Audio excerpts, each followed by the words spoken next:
Did you know that the Great Pyramid of Giza, a wonder of the ancient world, held the title of the tallest human-made structure on Earth for over 3,800 years?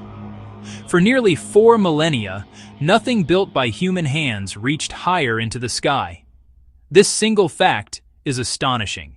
It challenges our modern sense of progress. It forces us to ask a simple, profound question: how did they do it? This question is the hook.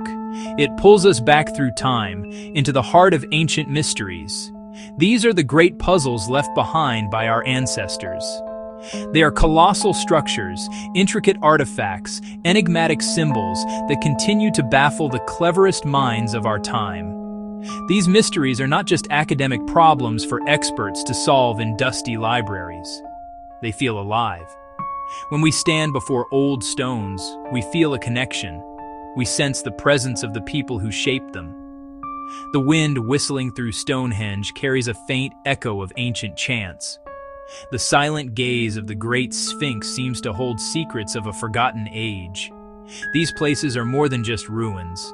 They are monuments to human ambition, creativity, and the deep-seated need to make a mark on the world, to speak to the future. The central problem in understanding the ancient world is the profound silence it leaves behind. The people who built Stonehenge or carved the Nazca lines, they left us their works, but they did not leave a user's manual. Most ancient cultures were pre-literate, meaning they had no system of writing to record beliefs, methods, or motivations. Their knowledge was passed down orally. When those cultures vanished or changed, the spoken traditions often vanished with them. What remains are physical objects, beautiful, intricate machines without instructions. We can see them, but we cannot be entirely sure what they were for. Even when written records exist, they are often incomplete or biased. The texts from ancient Egypt were mostly created by the elite: priests, scribes, royalty. They tell us about gods, pharaohs, and official histories, but rarely about the workers or engineering techniques. Trying to understand the past from elite texts alone is like reading only a corporation's press releases about how a skyscraper was built. Practical details, considered too ordinary to write down, are often lost. Time itself is a relentless enemy. Physical evidence is under constant attack. Wind and rain erode stone carvings. Rivers change course, burying settlements under silt. Later generations build towns on top of older ones, scrambling the layers beneath. Even discovery can be destructive if not done with care. Remove an artifact and you alter its context forever. This fragility means our picture of the past will always have gaps and blurred edges. So we end up with competing theories. Experts study the same stones, bones, and alignments and reach different conclusions. One might see a fortress, another a temple, a third an astronomical observatory. That's not failure, it's ambiguity. New tools and discoveries can rule out some theories and strengthen others, but many mysteries will keep a degree of uncertainty. It forces us to live with the questions and acknowledge the limits of our knowledge. In the middle of a windswept plain in southern England stands one of the world's most famous ancient mysteries, Stonehenge. It is a powerful and atmospheric place. Massive upright stones, some weighing more than 40 tons, are arranged in a series of circles. Many are capped with equally enormous horizontal stones, called lintels, fitted together with remarkable precision. The construction took place over a vast period, beginning over 5,000 years ago and evolving for more than a millennium. The sheer effort involved is mind-boggling. Some of the smaller bluestones were transported from the Preseli Hills in Wales, a journey of over 150 miles. How and why did they undertake such a monumental task? One of the most enduring theories is that Stonehenge was a sophisticated astronomical observatory, a temple to the sun and moon. The entire monument is famously aligned with the movements of the sun. On the summer solstice, the rising sun appears to emerge directly over the heelstone when viewed from the center of the circle. At the winter solstice, the setting sun aligns with the main axis of the great trilithons. These alignments are too precise to be accidental. They suggest that the builders were keen observers of the sky, using the monument to mark the turning of the seasons, which would have been vital for an agricultural society. Another powerful theory, which has gained significant support in recent years, is that Stonehenge was a place of the dead. It sits at the heart of a vast and ancient ceremonial landscape, dotted with thousands of burial mounds. Extensive excavations in and around the monument have uncovered human remains, many of them cremated, dating back to the earliest phases of its construction. Some experts believe it may have been an elite cemetery, a final resting place for royalty or a dynasty of priests. The journey to bring the blue stones from Wales could have been part of a ritual procession, connecting a land of the living with this domain of the ancestors. A third idea suggests that Stonehenge was a center for healing. Analysis of the skeletal remains found nearby has shown that many of the individuals were suffering from serious illnesses or injuries.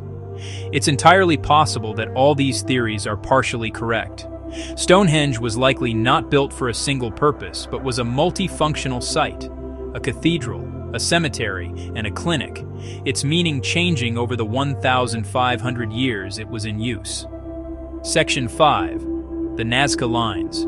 Whispers on the desert floor. Far from the green fields of England, in the bone-dry coastal desert of southern Peru, lies a completely different kind of mystery. Etched across the arid landscape are the Nazca Lines. These are geoglyphs, giant designs. They were created by removing the reddish-brown, iron oxide-coated pebbles to expose the lighter-colored ground beneath.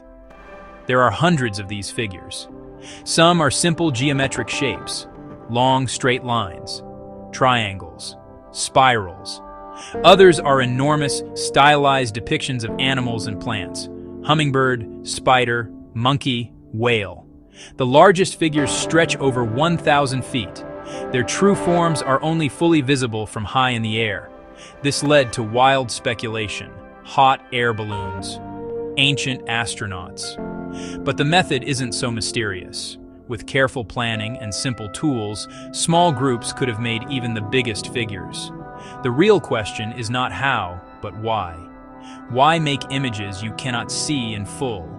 One prominent theory: they were for the gods, deities who watched from the sky. Another leading theory links the lines to water, the most precious resource here, perhaps a giant map to wells and springs. Others say they were ceremonial pathways. People may have walked the lines in ritual processions, perhaps to petition the gods for rain. A recent interpretation argues the figures weren't meant to be seen from above. Instead, they were designed to be walked, sacred paths, grounding the mystery in surface actions and beliefs, turning the desert floor into a vast, open-air temple. Guarding the pyramids at Giza in Egypt is another of the world's most iconic and mysterious monuments, the Great Sphinx. It is a colossal statue with the body of a lion and the head of a human, believed by most Egyptologists to be the face of the pharaoh Khafre, who ruled around 2500 BC. Carved from a single massive outcrop of limestone, it is 240 feet long and 66 feet high. For thousands of years, it has gazed out at the rising sun, a silent and enigmatic sentinel. While its connection to Khafre is the mainstream view, the Sphinx is the subject of intense debate, holding deep questions about its age, its purpose, its original appearance. Conventional theory links it to Khafre, yet some geologists point to erosion patterns on the Sphinx and the enclosure walls. They argue the erosion shows heavy rainfall, implying a much wetter ancient climate, pushing the origin back to around 7000 BC or earlier. This claim is highly controversial and would rewrite the timeline of ancient Egyptian civilization. Another mystery is its original form, a disproportion between the massive body and the small head. Some researchers say it began as a full-bodied lion, perhaps a solar deity, later recarved into Khafre's likeness, explaining the relatively small head. Finally, what was its purpose? If merely a guardian, its scale is unprecedented. Some believe it played a role in solar worship, aligned with the rising sun on the spring equinox. Others see it as part of a symbolic landscape. The Sphinx, named in Arabic the Terrifying One, or Father of Dread, likely held many meanings.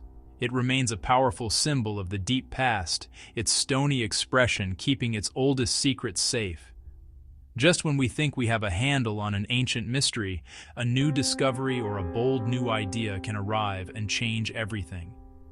One of the biggest game changers in recent decades has been the development of new scientific technologies, allowing us to see the invisible and date the undatable. Remote sensing techniques like LiDAR, light detection and ranging, are revolutionizing how we explore ancient landscapes, digitally stripping away the trees. In Central America, LiDAR has revealed vast Mayan cities, pyramids, palaces, defensive walls, showing populations far larger and more sophisticated than imagined.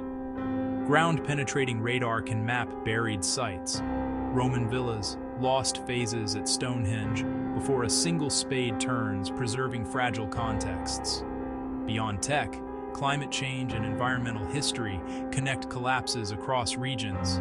Egypt, Mesopotamia, the Indus Valley, revealing pressures that shaped human choices. So why, in our busy modern world, should we care about old stones and faded lines in the desert? These ancient mysteries matter today for several important reasons. First and foremost, they are a powerful testament to human ingenuity and resilience.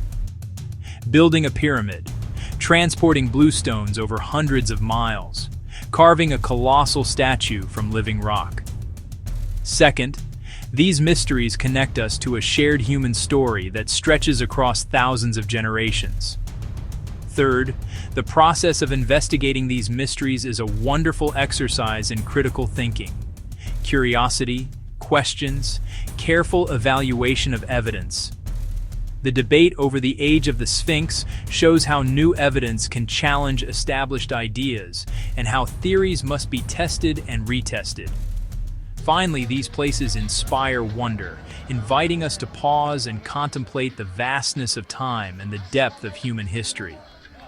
They remind us that not everything has a simple answer and that some questions are valuable precisely because they remain open. Stonehenge, Nazca lines, Great Sphinx, monuments to the ambition and spirit of our ancestors. Which ancient mystery do you find most fascinating? Share your choice and one reason why it captures your imagination. The conversation about our shared past includes all of us. The past waits for your questions.